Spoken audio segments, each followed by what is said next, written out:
Are you a real estate investor looking to sharpen your skills or a newbie looking to become one? You're in the right place. Welcome to Where Should I Invest? Real Estate Investing in Canada with your host, Sarah Larbi. So today I'm going to be interviewing Alfonso Cuadra, who is a real estate investor. Can't wait for you guys to meet him. He invests in apartment buildings in the Ottawa region and so much more. We actually met for the first time, I guess, when we were doing Dave Dubois' event online. And I wanted to bring in an expert to share our opinions on what's happening currently in this crazy, chaotic market, the economy, and all of the myths that we're also hearing out there to try to decipher some of that. So, Alfonso, welcome to the show. How are you? Thank you for having me, Sarah. So it's amazing. It's amazing the relationships that you can build, right, during these times. Yeah, I heard somewhere, I believe it's 100% true, is that people that you will remember the most are the people that helped you during times like this. And then you'll also remember the ones that didn't help you. And that's going to, once this is all said and done, you'll know who your friends are. Yeah, well, I've been telling this people for the past month. It's like, it's not whether or not we're going to get through this. We will. The question is going to be, how are you going to look like at the other side? Absolutely. And this is also, unfortunately, where we're going to see a lot of speculators, unfortunately, lose a lot. So before we get into all of that, can you tell us a little bit about you, your bio, your background, and, when it comes to real estate? Well, I've been in business for about 24 years now. I started as a result of a life-changing moment in my life. I had a daughter at 17. At 15, going back a little bit before that, at 15 years old, I was homeless. I came from a war-torn country in Central America and became homeless at 15. Life-changing moment at 17, became a father, and I started a business at 21. I was a millionaire. My business was across Canada, and I realized how vulnerable businesses are, right?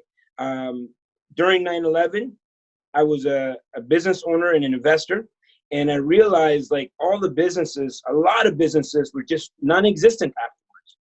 And so there was a lot of opportunities during that time. And also I discovered how vulnerable my own business was. And I also almost lost everything. And I wanted to look for another avenue, a business that was indestructible, Armageddon proof, right? And that's why I went to real estate. And I pretty much, based on 9/11 and 2008, my experiences, I've made my business Armageddon proof. And, I stayed away from the Airbnbs. I stayed away from the luxury properties. I stayed away from the hotels or retail or mini malls and plazas. I pretty much built a portfolio. It's pretty much cookie cutter, apartment buildings, the more the merrier, and all across Canada, different provinces. And even now, I'm starting to see the benefit of that, having deals in different provinces, because every province is dealing with this current situation differently, right? And so, where, some provinces, I'll think, oh, this is like, kind of really, really strict, and I don't know what I'm going to do here. I also can offset with some other provinces that are a little bit more lenient. I have properties up north that there is no coronavirus, and for the most part, that's been my life. It's pretty much apartment buildings. I own hundreds of units all across Canada, and I'm happy to report, Sarah, that we've collected about 97% of our rent, and I think it's because of the strategies we follow. That's incredible. So 97% is probably like a typical month, regardless if you have hundreds of units. Yeah.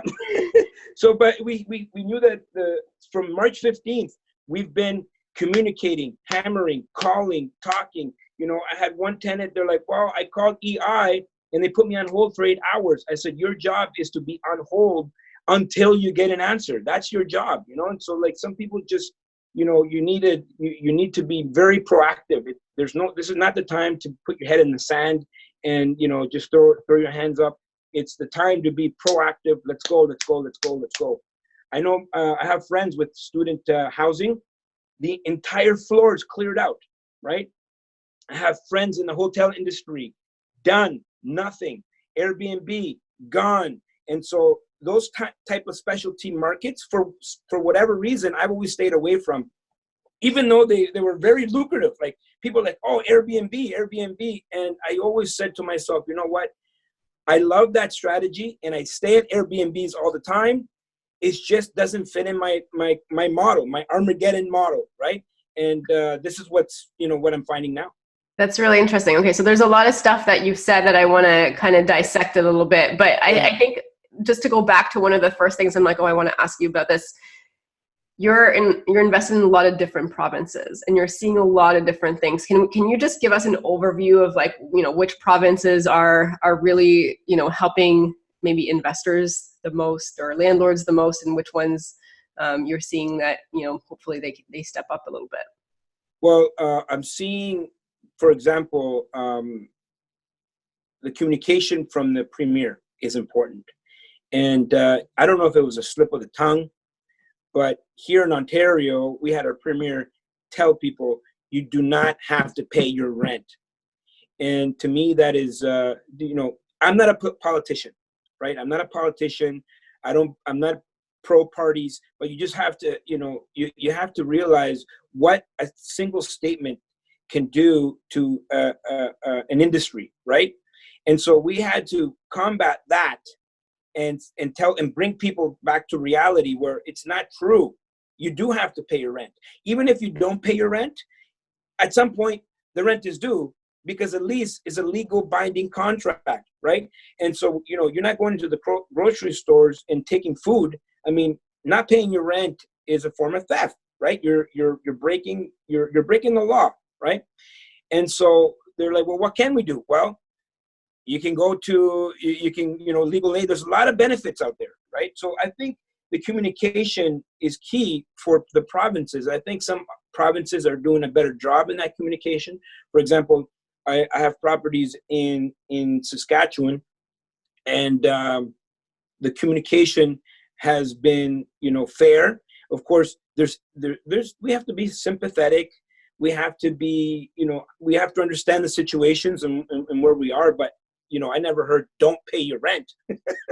I know, that's the thing. It gets twisted. And then you have all of these groups that say, oh, rent strike, this and that. I mean, it's unfortunate because a lot of the time, the people that are suffering are the small landlords that have one or two properties, and they probably lost their job just like the tenants lost their job. And that, second or third property, this is going to be interesting times.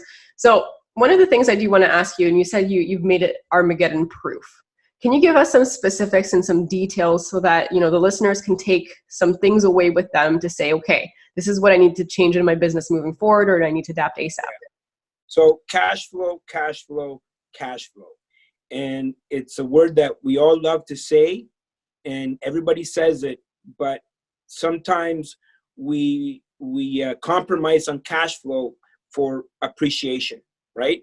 And for the most part, I've always been a cash flow investor, and it doesn't matter for me. Number one is the cash flow, like cash flow, cash flow, cash flow. And so Armageddon proof means you need to have enough cash flow. What does this mean? Well, your property may not be in downtown Ottawa or downtown Toronto. You might have to, compromise the location for cash flow, right? And so I've always been a cash flow investor, and for the most part, what does that mean? Well, secondary markets. Now, we will see an opportunity coming up, and we can talk about that as well, Sarah, where now you may be able to pick up, properties in A markets that will cash flow. For the most part, I didn't even bother looking at those deals because they just never cash flowed for me in the way that that I needed to. The most important number in real estate, as you know, is the number of units, right? The number of units, the more units you have in a particular property, the more Armageddon proof that you are, right? For example, if you have a triplex and two people are having problems paying their rent, now you're in a situation where all of your cash flow is gone, and now you have to dip in your pockets to pay for these rents. So I'm not like a huge person, but the average deal that I make, it's probably around 20 units and up, right? Between 20 to 50 units is kind of my comfort zone. Anything after that, you're competing with REITs. And so 20 to 50 units. Now, in my 20 unit building or my 36 unit building, if 3 people are having issues not paying their rent, well, I'm okay. It's a non-event for me, right? I'm not going to lose sleep over that. So cash flow, creative secondary markets was mostly my strategy. Yeah, 100%. I always told people, like, I wouldn't even look at Toronto. I wouldn't look at any of those markets, just unfortunately because they didn't cash flow. And there's a lot of people like, yeah, but the appreciation is great, or they bought pre-construction hoping that they were going to be able to rent it or sell it like once it's done. I think a lot of those people are going to unfortunately have to sell very urgently, or as soon as you've got tenants that are paying $3,000 rent and then you've got a $2,000 check, well, that's not all going to rent regardless. A lot of people are going to start, I think, defaulting in those big cities. But what are your thoughts on that? And you've mentioned opportunity, right? Sorry, Sarah, I'm so sorry. I don't want to cut you off. But one last thing I remember, and I tend to forget things, so I need to get it. I need to get it right away. But another thing, and for whatever reason, I never liked the luxury market, right? Most people say, look, I show them my properties, they're like, well, those are not like the best properties to look at. It doesn't matter. They provide me cash flow. I don't go, I definitely don't go after, ODSP and social assistance. Not that there's anything wrong with that. Just for me, it's not part of my model. But I also don't go after the luxury markets. You know what I mean? Like, 2,000 plus rent. My average rent is around $1,000 to $1,200, and so that's kind of like the blue collar in the middle. And for the most part, in this industry, because I'm talking to a lot of my colleagues out here, those are the only people that are paying the rents. Why? Because EI gives you $2,000 a month, regardless of what your salary was, right? And so $2,000 a month, you have $1,000, pay your rent, and the rest you survive for the rest of the month. And so, to me, in hindsight, it's not like I was planning for a pandemic. I don't think anybody, except for Bill Gates, he apparently knew. Well, he knew, but he still didn't. He probably knew about it because he stepped down from Microsoft. He's like, I'm out of this. I'm out of here. But at the end of the day, how do you plan for you can have a special pandemic reserve? You know what I mean? No one did that. But you know what we did do, Sarah? We have a vacancy reserve that was very conservative, based on whatever the vacancy our vacancies were in the marketplace. I've been training for 14 years, and I've always told people, it doesn't matter, regardless of the Ontario vacancy rates are 1 or 2%, always use 5. Always have repairs and maintenance. Always have your property management budget. Always account for capital expenditures. Always account for these things, so when something happens, you can weather the storm. Because I went through that in 2008. And so, so I didn't want to cut you off, but I just wanted to add this. Some great tips for sure. So what are the opportunities that you see coming in? Obviously, none of us have a crystal ball, and we don't know anything for sure. These are our opinions, but what's yours? Sarah, were you investing in 2008? I started in 2013. Okay. So 2008 was a very funny time, because before 2008, and I'm going to talk about the U.S., but things that happen in the U.S. kind of, Canada kind of lags afterwards, and we get affected as well. Of course, we have privatized banking, and the banking system is very different. And for the most part, for the past 3 years, Canada has been getting ready for something like this. As you probably could tell, there's more rules in mortgages, stress tests, and what have you. Those are all things to keep people, in the barn, kind of thing, right? And so 2007, 2006, everybody was kind of like, it was just like crazy, crazy, crazy town. I remember friends of mine, they would get mortgages. I'm like, how did this guy get a mortgage, right?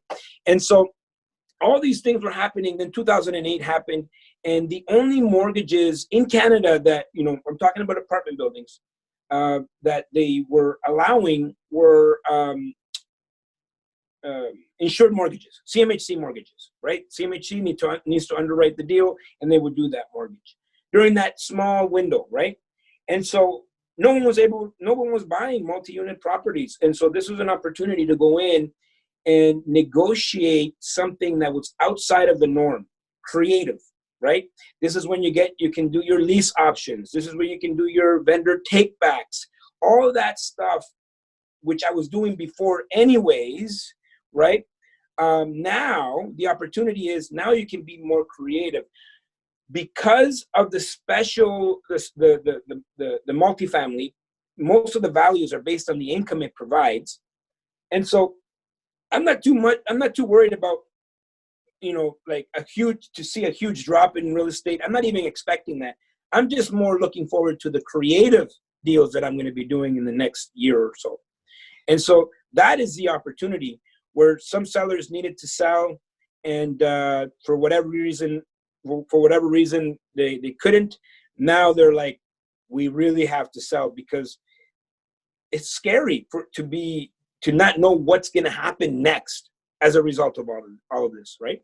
Yeah, absolutely. And it's funny that you mentioned VTBs, because I've been saying this is going to be a good opportunity for potential good deals with VTBs, where somebody might want to stick to the price that they originally wanted to sell for. And then all of a sudden you see a 20-30% market drop. I mean, I'm predicting this. I don't know for sure. Yeah, and well, that's what, yeah. And they want the same price, right? And so suggesting something along the lines where they hold the mortgage instead of getting the financing could be an option, and you can make the terms work for you. But there's going to be other opportunities, I think, as well. I think there's going to be opportunities in the A markets, and I want to go back to that for a second. Oh, yes. What are your thoughts on that? Well, A markets, whatever wasn't cash flowing, because people were buying speculation alone, they're in trouble. Right? These are people that are not going to be able to sustain. April 1st, we made it. But it's not April that's going to be the issue, right? Because they were working for like probably half of the month regardless. This coming May and June, and June is going to also be an issue. Warren Buffett has a quote that says, "When the tide goes out, you find out who's naked." Yes, exactly. And unfortunately, a lot of the Toronto investors that invested within the last few years might be left that way. Yeah, and not because, like I said, I definitely want to be sympathetic to anybody that's going through some hardship right now.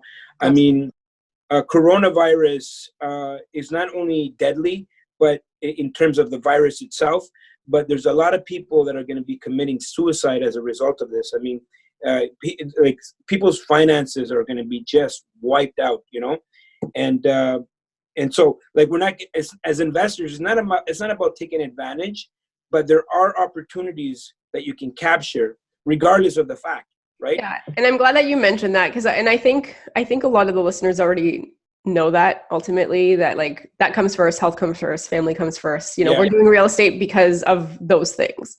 Yes. But it's not all doom and gloom. Yeah. And there's still some opportunity, and like, our roles is to show that opportunity, or at least, have those discussions around it, because it is real life, whether we like it or not. Right. So, I mean, I'm glad that you mentioned it. Again, these are our opinions at the end of the day. And yeah, like no one has a crystal ball. Right. But the opportunities that I see, for the most part, when you see a 30 to maybe even 40% price reduction on properties, that is going to be mostly seen in the housing market, right? As you know, the housing market will take the biggest hit. In the bigger cities, the bigger apartment buildings, I would say that those people already calculated and they have reserves available. Some people don't. Condo markets are going to take a big hit as well. People that were speculating, buying a property, hoping to sell it or, whatever before it's built. Those like pre-built condos or things like that, those are going to take a hit. And so this is your opportunity as an investor now to switch gears. You could be in a position now to pick up some single family homes.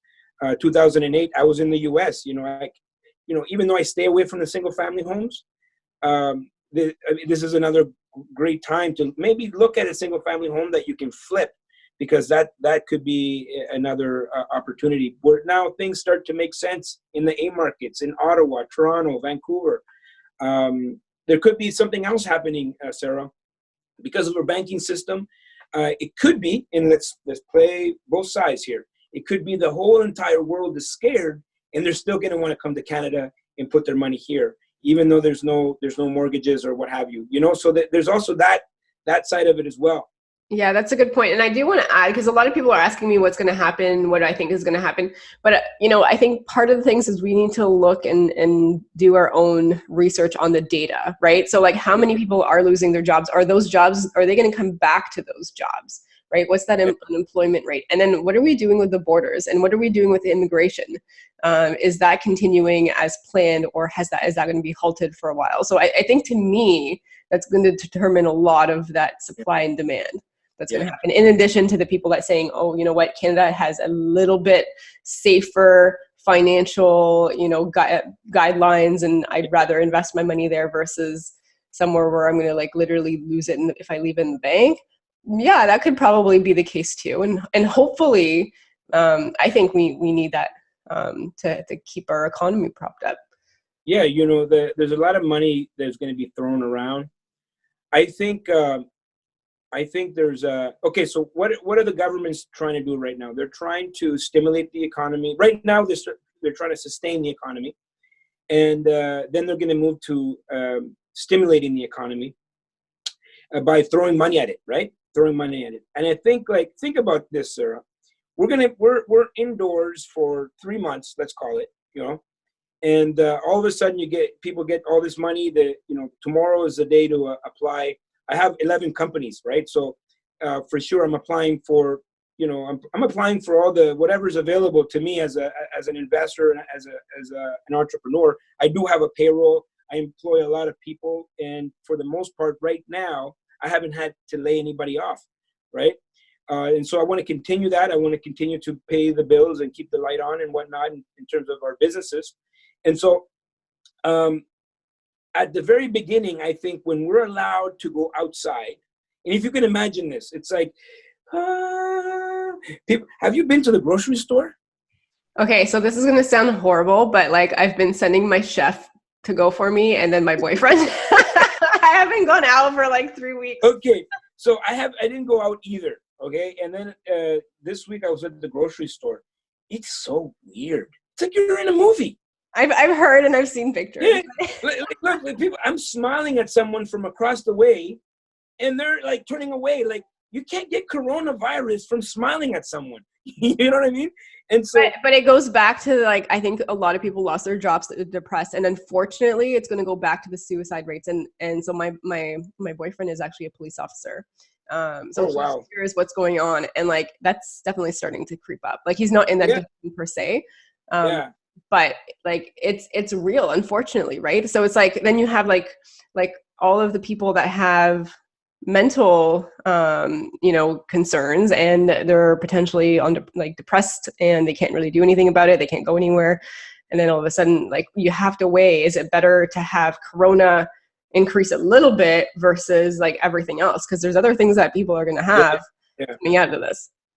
Yeah, and so like what I think what's going to happen when we're all allowed out, it's going to be this kind of like, people are going to go out there wearing linen, hugging each other and what have you. And then there's money available, and jobs are kind of like restarting. And so there's going to be like an overwhelming feeling of like everything is good now. We're all in the safe zone now, and everything is good. And I believe, somewhere either before Christmas or after Christmas. Remember, no one has a crystal ball, right? But someone will ask the question, hey, guys, how are we going to pay for all this? Okay, so that has been a concern for me too, because here's the thing: if people are taking their bank deferrals and their mortgages are getting deferred for 6 months, and then they're getting EI for I don't think all the jobs are going to still be here. I don't think all the companies are still going to be here. And And so what's going to happen in 6 months when they've deferred? I think there's going to be some issues at that point in time as well, where now all of a sudden they still don't have jobs. Now their EI is done. Okay, so now what? And they've got extra. So now this is what I think, okay, based on, my experience. Again, I don't have a crystal ball. I don't have, I can see the writing on the wall. Okay. We're headed for hyperinflation. Okay. So the best place to be during hyperinflation, as you know, is in real estate, right? Yes. And because of all the the quantitative easing that they're doing, they're printing a lot of money. This is exactly what happened in the US. If you think, back then, probably back up. And you're right. Real estate goes up with inflation. Yes. So it's the best place to be in.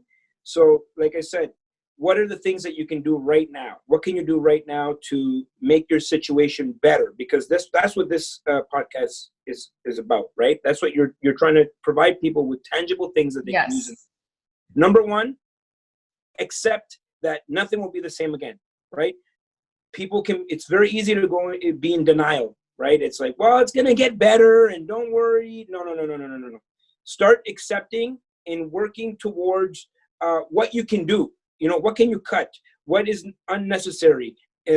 Plan not to take a summer vacation. Whatever you have to do. This is not the time to be in denial. This is not the time to say it's going to get better. Of course we need to be positive, but you need to ask yourself, how can you make the situation better? You got to be realistic too. Positive mindset will get us through this, but let's just cut the BS and be realistic too. Exactly. Nothing will be the same again. So whatever your life was a month ago, that's not going to be your life at the other side of this. Okay, that's number one. Acceptance. Stand in your truth. Number two.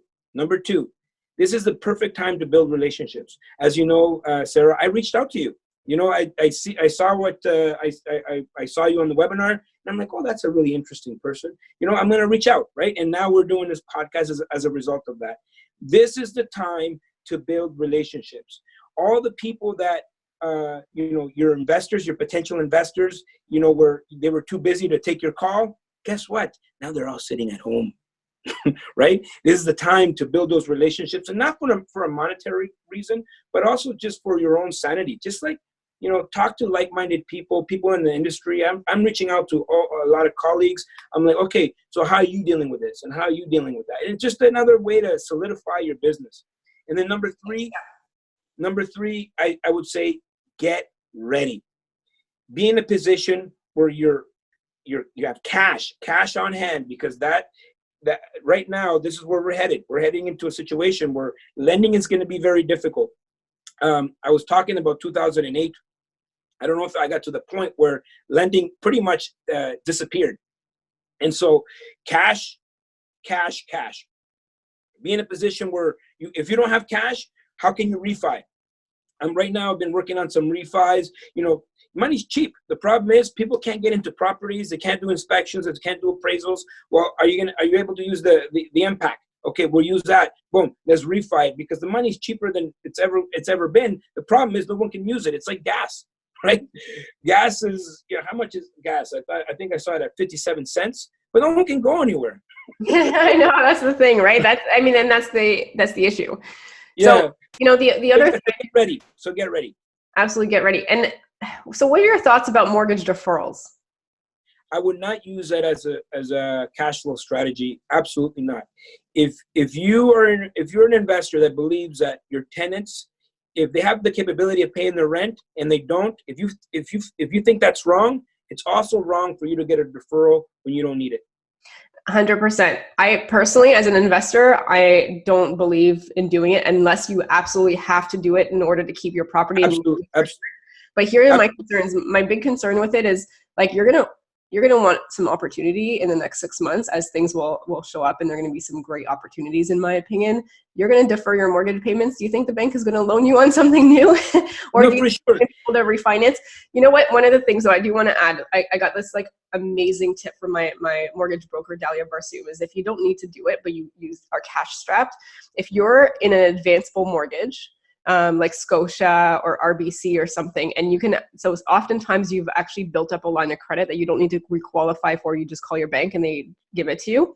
If you take that to pay the mortgage with, essentially for every dollar in an advanceable mortgage anyways that you pay in principal, you have $1 of HELOC that opens up. Yeah. You can actually recycle it. I mean, it's going to cost you a little bit in interest, right, as the interest payments, but it's a really good way to not have to fork up the whole amount. You're reusing that ability to take the HELOC out. Anyways, like I would say, talk to your mortgage brokers about it. But like, it's a great strategy, and you can essentially, you're deferring a majority of your payments for 6 months if you want to do that or more. If you think there's not going to be a consequence, I mean, think about those people that are starting those groups that don't pay your rent or whatever. I mean, I think I saw a list going around. Rent strikes. Any instigators of that? The instigators that are like, they're being put on a list that's going to prevent them from getting rentals in the future. And so, you know what? We all made commitments. Right? No one knew this was coming, but at the end of the day, try to honor those as best as possible. I think it's not a cash flow strategy. There is going to be consequences, credit. I mean, you want to borrow more money, but you just took a deferral. I think the people that don't take deferrals, okay, when you go and ask for more money, they're going to say, wait a minute, look how you operated your business during the hardest of times. You still were okay. These are the type of people we want to lend to, right? Absolutely. And even like private lenders, or if I'm loaning out my RSP, and as an example, like I want to have somebody that's been able to sustain these types of times. And this is the time where like, I don't think it's going to be years. Like, I think we just have to hang on for 6 to 9 months, my opinion. But there are different strategies, and the strategy is not always deferring your mortgage payment, and the strategy is not always not paying your rents. But like this is the time, I think, be resourceful, think creatively. If you can refinance to help you sustain that time, go ahead and refinance while you still have a job. If you're concerned about potentially losing it, now's a good time to do it. It also takes like 8 weeks to refi now, just because of the whole backlog. But there's definitely things to do. But I think it is like you said, Alfonso, the people that can go through this. And of course, we're all going to get dinged a little bit on something, right? Like, it's not fun times for anybody. But that shows resilience. But that also shows that your business can withhold and withstand the turbulence, because this is not going to be the only time this is going to happen. It will happen at some point again in the future. Every so often, shit happens again, right? This is just global shit. Shit hits the fan. Well, there's something I didn't even consider until last week. I started to get a few emails and direct messages from people that, either they transferred they came to me, they wanted to invest, they transferred their money into self-directed accounts to invest into real estate. I got, thank you, because you helped me do that once. And I've been against the money markets for a long time. And, a lot of, I took, get your stuff out of there, put it into self-directed, put it into real estate. And as a result, one guy said to me, you saved me about $300,000, right? Because the market took a hit 30%, right? I mean, I'm always a big proponent of investing in real estate regardless. Like, even my paper assets, like, I've transferred them to Community Trust or Olympia Trust to loan them out, because I'd rather decide how much like interest I'm going to earn. And like, I like to have the control of like figuring out where I want to loan it on.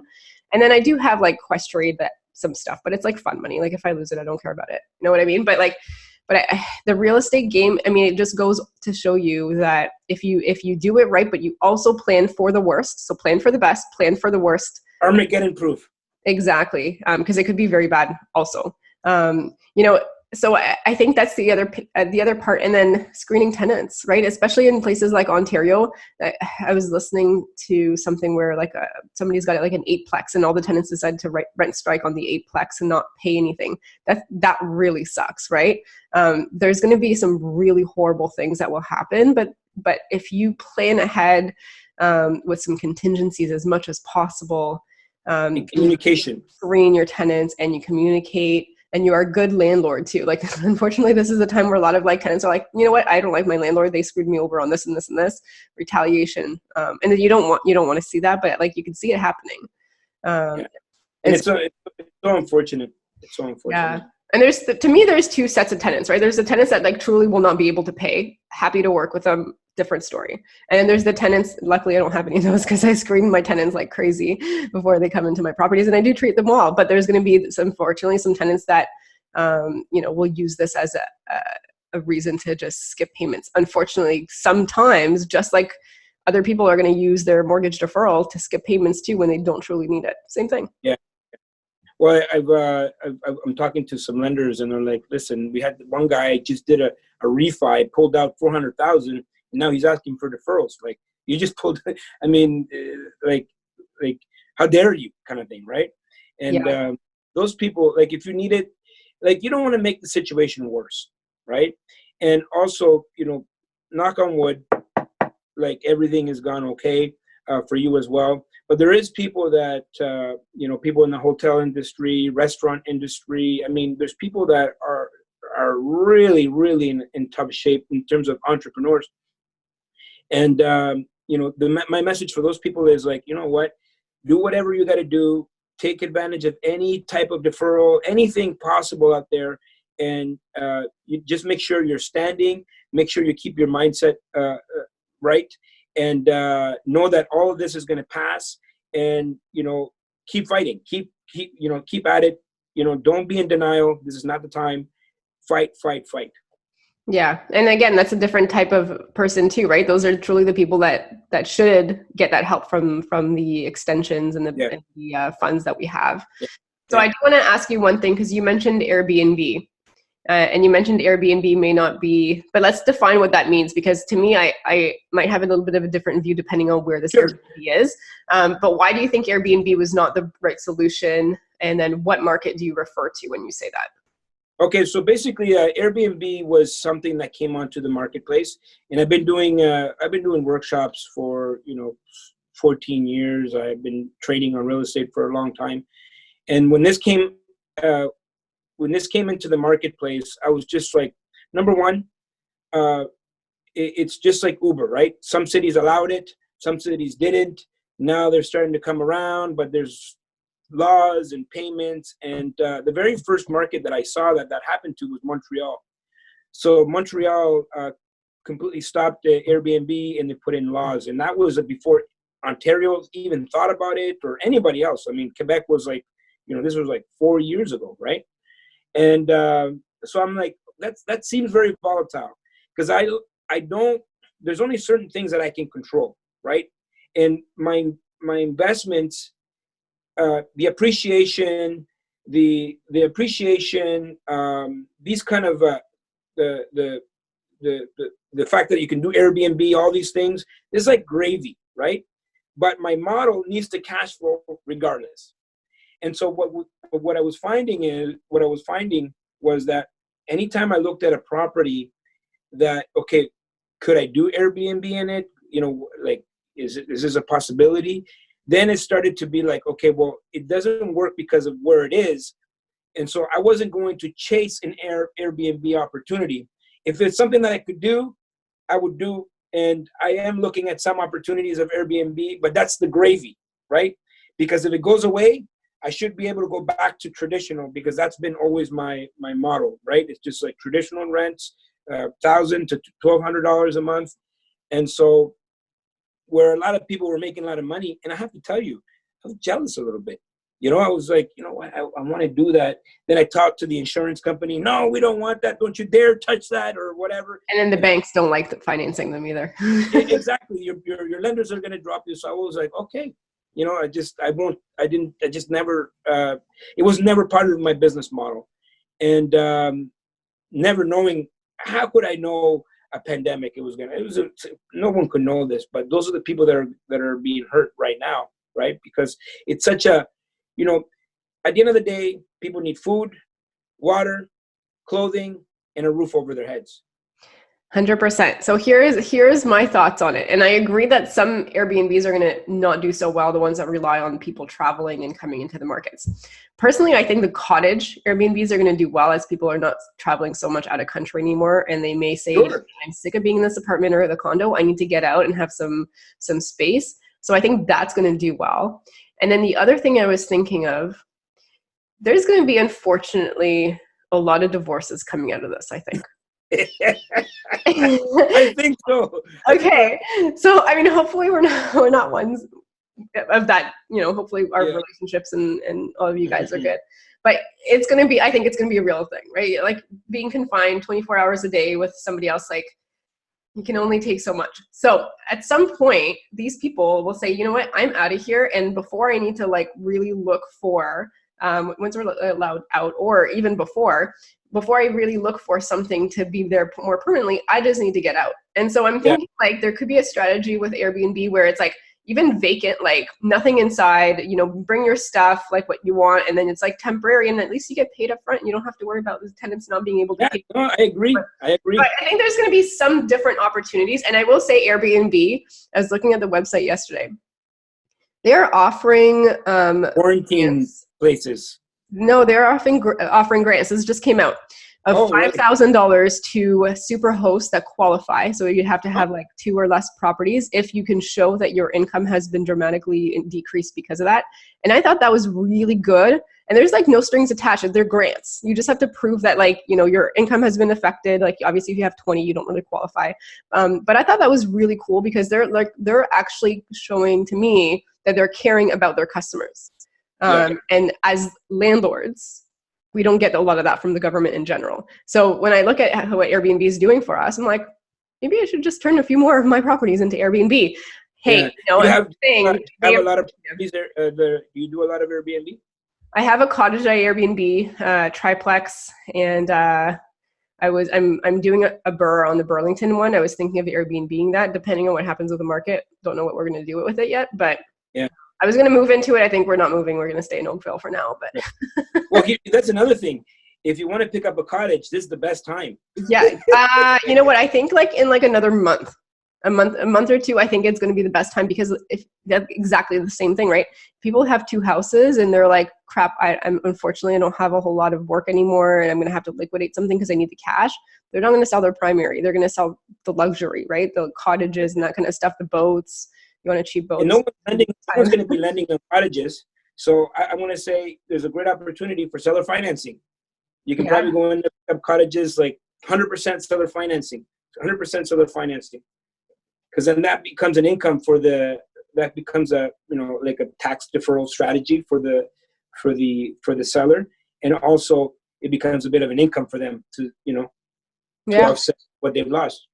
That's a great point. So I, again, Airbnb, I think is going to do well in certain markets and certain types of properties versus others. I just don't think you can rely on like the people coming in for tourists and stuff like that this year. My thoughts are. I definitely agree. For me, it was just never a strategy. It just never, I know there was a strategy. It existed. It was there. Mm-hmm. But it's just like, I don't know, for whatever reason, my mind didn't accept it, right? It was just like traditional. I know what I know, right? And I wanted to try it a few times, but it was just like, okay, well, maybe later or what have you. It just never came about. Yeah, no, exactly. But just like many other strategies, right? Like if you're investing hoping on appreciation, that's probably not the right strategy in this market. And there's some Airbnb properties that are not going to be, unfortunately, in good shape when this is done. So it is quite interesting. So any tips or final, words of advice for the listeners in this crazy, chaotic time? I would say no matter what your situation is, we're all going to get out of this. This is not going to go on forever, right? And so, the question is going to be, how are you going to look like at the other side? For example, Sarah, I'm happy to report in the past 2 weeks, I've lost 9 pounds. Nice. Okay, good. What are you doing? Working out? No, just eating better. You can't go to the gyms anymore. The gyms are closed, but I'm just eating better. I'm doing more because that's what I can control, right? I don't think people should focus on the things that they can't control. Accept those things and just, go after the things that you can control. You can control what's going into your mind. You can control what you do with your body. You can control your finances. Don't put your head in the sand and know that all of this will pass. You are not only going to be stronger, better, more creative, you're gonna thrive after all of this. Absolutely. Great words of advice. It's about mindset, right? And they say that with real estate too. 95% is mindset. Yep. Yep. Awesome. Alfonso, thank you so much for being on the show. And it was a pleasure talking to you. I'm going to have you on. There's so many things we could have talked about and taken in so many different directions. I know. And think about it. We just met, right? I mean, it was just like, that's how you build relationships. Yeah, absolutely. Guys, get out of your comfort zone and reach out to somebody on Instagram or Facebook. And, maybe you'll develop some great friendships throughout all of this chaos. And, ultimately just stay healthy, stay inside. This will pass. It will be, part of history at one point, but it's not going to be our world like this moving forward. So thank you, Alfonso. Guys, if you like these types of podcasts, please feel free to rate, review the podcast, and send me an email, sarah@larbi.com. Let me know your thoughts. Thanks, Alfonso, and see you guys next week. Thanks so much for listening to Where Should I Invest with your host, Sarah Larbi. Make sure to listen in next time. We'll catch you on the next episode of Where Should I Invest.